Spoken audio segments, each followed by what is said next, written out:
नमस्कार, आप देख रहे हैं सिटी पोस्ट और मैं हूं आपके साथ आर्या चतुर्वेदी। बिहार राजनीति स्पेशल में आपका स्वागत है। आज हम बात करेंगे कि बिहार की राजनीति में सुबह से लेकर अब तक क्या कुछ हुआ। दरअसल हम आपको बता दें कि तेजस्वी यादव अपने अज्ञातवास से वापस आ चुके हैं और आते ही उन्होंने विपक्ष पर हमला बोलना शुरू कर दिया है। तो इस पर हम बात करेंगे हमारे सहयोगी आशुतोष सिंह से।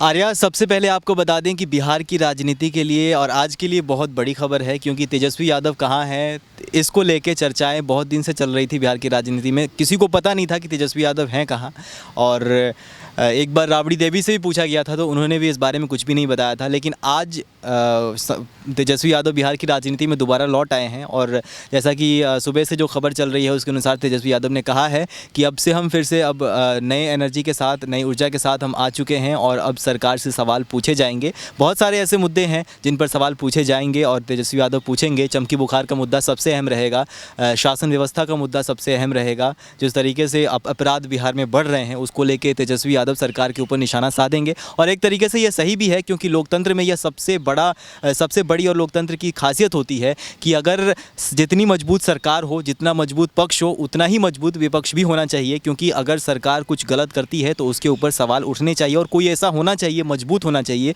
जो सरकार से सवाल पूछे। तो तेजस्वी यादव अगर दोबारा आ चुके हैं और नई ऊर्जा के साथ और सरकार के ऊपर सवाल पूछते हैं सरकार से, तो ये बहुत अच्छी बात है और सरकार से सवाल पूछे भी जाने चाहिए। तो अभी जैसे कि तेजस्वी यादव को लेकर जो बातें हो रही थी, जो विपक्ष दल हो या बीजेपी का या जेडीयू जो भी हो, कई नेता और मीडिया यूँ कह रहे थे कि तेजस्वी यादव अज्ञातवास में चले गए हैं और उनके आने की कोई संभावना किसी को हालांकि पता नहीं था वो कहाँ। लेकिन आते ही उन्होंने मीडिया और विपक्ष पर सीधा सीधा हमला बोला कि इन लोगों के पास कोई और काम बचा नहीं था, तो उन्होंने एक ही काम बचा हुआ था कि तेजस्वी यादव कहाँ गए हैं और क्या कर रहे हैं। देखिए आर्या, एक मीडिया को थोड़ा दोष देना चाहिए और बोलना भी चाहिए, क्योंकि हम भी मीडिया से हैं और इसके ऊपर हम कोई वो नहीं करेंगे। लेकिन सही बात है, मीडिया जिस तरीके से इसको एक बड़ा इशू बना रहा था, मुद्दा बना रहा था, खैर उतना बड़ा इशू ये था नहीं कि तेजस्वी यादव कहाँ गए हैं, क्यों गए हैं। हर किसी की, अगर तेजस्वी यादव एक राजनेता हैं, आरजेडी के नेता हैं, तो तेजस्वी यादव एक इंसान भी हैं और उनकी एक पर्सनल लाइफ भी है, और उनकी पर्सनल लाइफ में वो क्या करते हैं, कहाँ जाते हैं, कुछ समय का ब्रेक लेते हैं, कुछ घूमने जाते हैं, या फिर कोई उनको तकलीफ़ हो जाती है तो उसका इलाज करवाते हैं। तो इसमें कोई बड़ा ऐसा इशू नहीं होना चाहिए। लेकिन नेता प्रतिपक्ष होने के नाते, जैसे मुजफ्फरपुर में ये चमकी बुखार को लेकर जो ये सियासत चल रही थी, उसको लेकर उन्हें एक इन्फॉर्म करना चाहिए था, उन्हें अपनी प्रतिक्रिया जाहिर करनी चाहिए थी। उनका ना तो कोई ट्वीट आया, ना कोई वैसी न्यूज़ आई, खबर आई कि कहाँ हैं, क्या कर रहे हैं। हालांकि जनता का हक बनता है, उन्हें पता होना चाहिए कि उनके नेता प्रतिपक्ष इस समय हैं क्या। देखिए आर्या, आपको बता दें कि हम किसी को पता नहीं था तेजस्वी यादव कहाँ हैं। आज जब सुबह वो प्रेस कॉन्फ्रेंस कर रहे थे, मीडिया से बातचीत कर रहे थे, तो उन्होंने बताया कि तबीयत ख़राब थी उनकी। अगर तबीयत ख़राब थी, वो इलाज करवा रहे थे, तो हो सकता है उनके साथ कोई ऐसी परिस्थिति रही होगी। यहाँ पक्ष लेने वाली बात नहीं है, हो सकता है ये, अब इसका हम अनुमान ही लगा सकते हैं। अगर उन्होंने नहीं जवाब दिया, नहीं सरकार से सवाल पूछे, इस बारे में ट्वीट नहीं किया, तो हो सकता है उनके साथ कोई ऐसी परेशानी रही होगी जिसकी वजह से उन्होंने इस बारे में कोई ट्वीट नहीं किया। लेकिन अब आए हैं वो, उन्होंने कहा है कि अब सरकार से वो सवाल भी पूछेंगे और सरकार को जवाब भी देना पड़ेगा।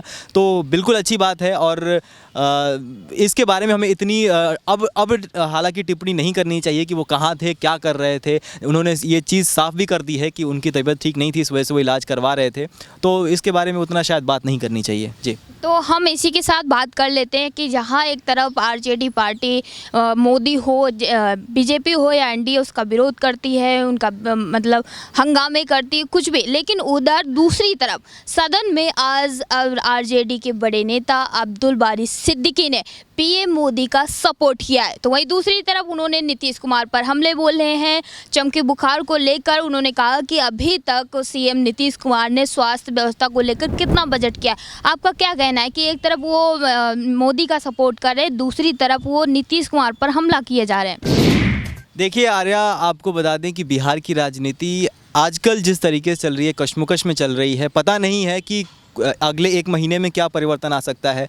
बिहार विधानसभा चुनाव होने वाले हैं, हो सकता है कि कोई बड़ा परिवर्तन बिहार की राजनीति में देखने को मिले। अब जैसे आप देख रही हैं कि ऐसा हालांकि ये भी कहा जा रहा है कि नीतीश कुमार और बीजेपी के बीच पिछले कुछ समय से जो एक जब सरकार जब बनी थी केंद्र में, तो उस समय कोई मंत्री पद नहीं दिया गया था जेडीयू को। तो उस मुद्दे को लेके जेडीयू और बीजेपी के बीच एक जो तनाव चल रहा था वो है। और साथ ही साथ जब आप देख रही हैं कि अभी जो इस तरीके का माहौल चल रहा है, हो सकता है कि बिहार की राजनीति से कोई बड़ा परिवर्तन देखने को मिल जाए।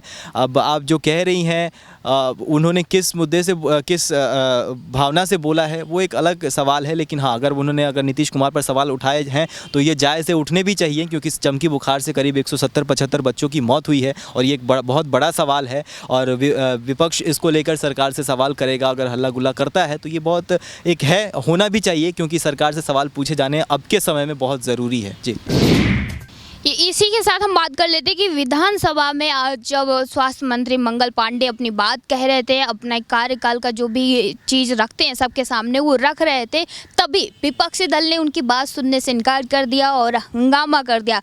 तभी नीतीश कुमार अपनी जगह से खड़े होते हैं, तब मंगल पांडे बैठ जाते हैं।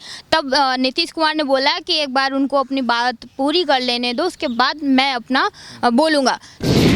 कैसा कह सकते हैं आप? बिल्कुल आर्या, गलत है, क्योंकि लोकतंत्र, जैसे मैं आपको पहले भी बता रहा था कि लोकतंत्र में सामने वाले को भी सुनना चाहिए और अपनी बात भी रखनी चाहिए। जहां एक तरफ सत्ता पक्ष अगर कुछ बोल रहा है तो उनकी बात भी सुननी उतनी ही ज़रूरी है, और विपक्ष अगर कुछ बोल रहा है तो सत्ता पक्ष को उनकी बात सुननी उतनी ही ज़रूरी है। अगर मंगल पांडे को नहीं बोलने दिया गया, अगर विपक्ष वहाँ से जो विधानसभा है वहाँ से उठ के चला गया, तो ये अच्छी बात नहीं है, क्योंकि अगर वो कुछ बोलना चाहते हैं तो उनको भी अधिकार है कि वो अपनी बातें रखें, जो विधानसभा है वहाँ पे अपनी बातें रखें, सबको अपनी बातें बताएं, और जो भी नुकसान हुआ है बिहार में चमकी बुखार की वजह से तो उसको जवाब दें। और उसके बाद जो विपक्ष है क्रॉस क्वेश्चंस करे उनसे और पूछे कि क्यों हो रहा है ऐसा और क्या हुआ। तो सवाल भी पूछे जाने चाहिए, एक दूसरे को सुनना भी चाहिए, कौन क्या कहना चाहता है, कौन क्या बोलना चाहता है। यही लोकतंत्र की खासियत है और लोकतंत्र की मर्यादा है। तो इससे हमें मुंह नहीं मोड़ना चाहिए, विपक्ष के लिए विपक्ष को भी नहीं मोड़ना चाहिए, सुनना चाहिए था उनको। जी,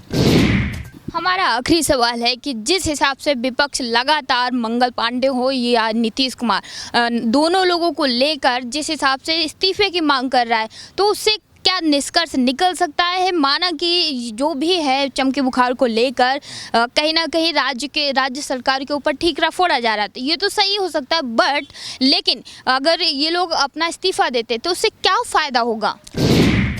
देखिए आर्या, मैं आपसे ये कहना चाहूँगा कि जैसे आप इस्तीफ़े के बारे में कह रही थी, मैंने आपसे बहुत बारी हमारी जब बात हुई है तो हमने आपसे कहा है कि कोई भी इस्तीफ़ा दे दे, चाहे मंगल पांडे इस्तीफ़ा दे दे, चाहे नीतीश कुमार इस्तीफ़ा दे दे, इससे कुछ निकल के नहीं आना है। सवाल ये है कि आज जब बिहार में चमकी बुखार से 170, 75, 80 बच्चों की मौत हुई, तो ये एक बहुत बड़ा सवाल है। और सवाल सरकार से इसलिए है क्योंकि आज जब स्वास्थ्य व्यवस्थाएँ इतनी आगे बढ़ चुकी हैं, सरकार ने इस पर पहले से क्यों नहीं विचार किया, पहले इसके लिए एक कदम क्यों नहीं उठाए गए? सवाल ये होना चाहिए था और सरकार से इस बारे में सवाल पूछे भी जाने चाहिए थे। लेकिन साथ साथ ये भी कहना ज़रूरी है कि अगर कोई इस्तीफ़ा दे दे, अगर हंगामा हो, तो हंगामा इसका कहीं से भी सॉल्यूशन नहीं है और हंगामे से कुछ निकल के नहीं आना है। सरकार से सवाल पूछना और अच्छे तरीके से सवाल पूछना ये ज़रूरी है, और आगे के लिए चमकी बुखार को लेके रिसर्च हो, योजनाएँ बने, स्वास्थ्य व्यवस्थाएँ बेहतर हो, इस तरह के कदम उठाए जाने चाहिए। आर्या, फिलहाल अब तक के लिए इतना ही। लगातार देश दुनिया की छोटी बड़ी खबरों से रूबरू होने के लिए बने रहिए हमारे साथ और देखते रहिए बिहार स्पेशल। क्या आप जानते हैं कि घर बैठे आप अपनी स्वास्थ्य समस्याओं का सॉल्यूशन पा सकते हैं स्वास्थ्य केयर मोबाइल ऐप के द्वारा? अधिक जानकारी के लिए आप संपर्क कर सकते हैं। हमारे फोन नंबर्स हैं 9472981111, 9472982222। स्वास्थ्य care app, solution at your fingertips.